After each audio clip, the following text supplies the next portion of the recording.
Hey there, happy Monday everybody! There is a new flavor of Oreo that my mom recently got to try that is a brown sugar pancake flavor. I guess it's BTS, the K-pop band. I'm not familiar with it, so I don't really know what's going on.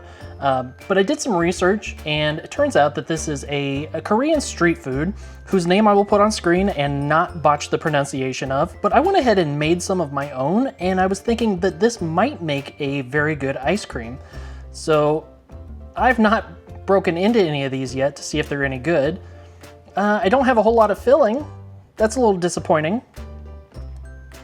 But it's a yeasted pancake with a brown sugar and cinnamon filling and nuts if you so choose.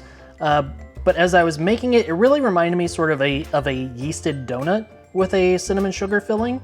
And I haven't tried any of these yet. But if they're anything like the Oreos, they're going to be pretty good. So I thought maybe we could make this into an ice cream. We will start with our 1 cup of heavy cream and 1 cup of whole milk. Since it is a brown sugar cinnamon, we're going to try a full brown sugar base. I usually don't do this. I've tried it a couple of times. We'll see how it works in this case. We want all of those molassesy flavors. Pinch of salt, squeeze of vanilla bean paste. And I think I've mentioned this before, that cinnamon is not water soluble. That's why if you tried that cinnamon challenge way back in the day, you ended up just choking on the cinnamon. It's because it's not water soluble, so it doesn't dissolve in your mouth. But it is fat and alcohol soluble, so we melted a tablespoon of butter, and I have mixed in a teaspoon of cinnamon.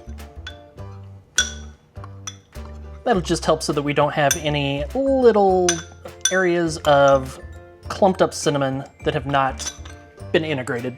And over medium heat, I'm going to bring this up to a simmer. So I forgot to mention, my goal here is to make the ice cream the brown sugar cinnamon filling, and then I took one of the rounds of dough and cooked it up on its own. It didn't cook up the prettiest, but it's okay. And we will cut this up into little pieces and make this a mix-in so that hopefully we get the filling and some of the pancake, and it sort of, hopefully it plays well together. Hopefully it plays as well together as the true assembled product. Okay, I have my 4 egg yolks. It only took 3 eggs this time because I ended up with a double yolk. Doesn't happen a whole lot, but you know what? When it does, it's kind of exciting. I live a very exciting life when that's the kind of thing that makes me happy. And we're gonna go ahead and temper those egg yolks. Then it gets back into the mixture. I'm gonna swap my whisk out. Actually, no, I'm gonna leave the whisk out, or in. I'm gonna continue to whisk for the 1 minute that I'm cooking, as opposed to using the spatula, just to sort of help to integrate some of that cinnamon. It didn't work quite as well as I wanted, but you know what? A tablespoon of butter is not going to hurt this. If anything, it's gonna make it better. So it was worth a try. It was not successful, but that's okay. I think we're getting close, so I am going to swap out for my spatula, just so I can do that, and it looks good.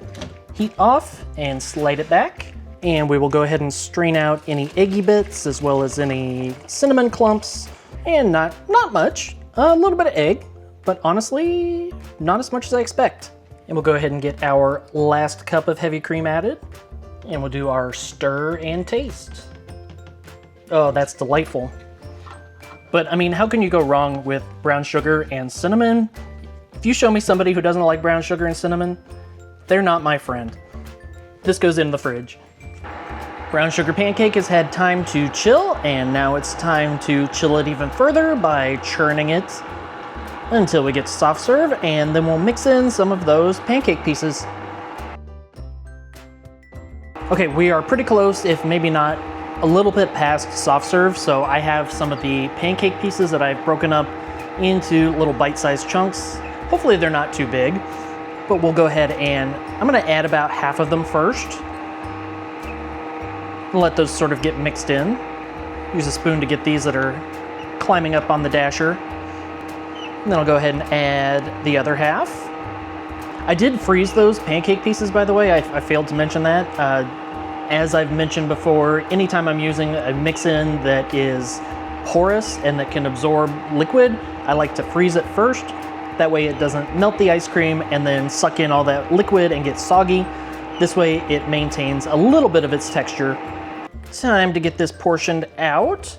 I was not paying attention the last time I purchased containers, so I actually ended up with 5.5 ounce containers as opposed to the normal 4 ounces. So portions are slightly larger and our yield will be a little bit smaller. That's okay, 4 ounces seems perfect. 5.5, I mean, I guess it's not that much of a difference, is it? Anyway, lid on, BSP for brown sugar pancake, and into the freezer. Time to give the brown sugar pancake a try. In all honesty, it is the same day, so it is not frozen completely hard. It's close. So I do expect this to be a little bit on the softer side, and the squeeze test does confirm that it is soft, as well as the scoop, but it's a very nice looking scoop. And I'm just going to put a little piece of that pancake on there just to look pretty. So as expected, it is on the soft side. Since it has not frozen all of the way, I made sure that this bite has had a piece of the pancake as well as the ice cream. Okay, texture-wise, it is very soft. It's a really nice texture where it is right now. The ice cream is really smooth and creamy. It melts pretty well. The little pancake bits are, I don't know, they could have been maybe just a little bit smaller, but honestly, it's not too bad. They provide a little bit of chew, not so much crunch, but chew to the overall texture. As far as flavor, it tastes a lot like the Cinnamon Toast Crunch ice cream that I had made back in February. I don't know, the brown sugar, the sort of molassesy flavors don't really stand out as I would have expected using all brown sugar. So the pancake pieces sort of add like a bready element, if that makes sense. But they also, because I wanted to make sure that they were nice and crispy, so I did cook them until they were probably a little past done.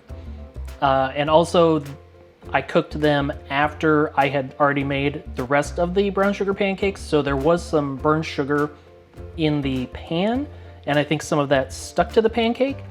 But actually that's not too bad because it adds a sort of a little bit of bitterness from that burnt sugar. Now I want to try, one of the reasons I put this little piece of pancake in here was to see if I could sort of use it like a chip. That's a really nice delivery device. It sort of reminds me of a waffle cone, just a little bit, and it is nice and crunchy. Brown sugar pancake ice cream nachos.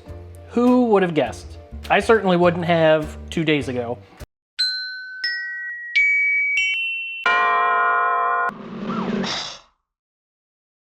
But I do like it, and the brown sugar pancakes were delicious, by the way.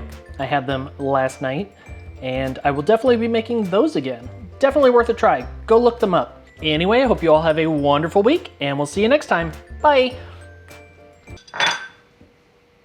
Because I did just eat the whole thing.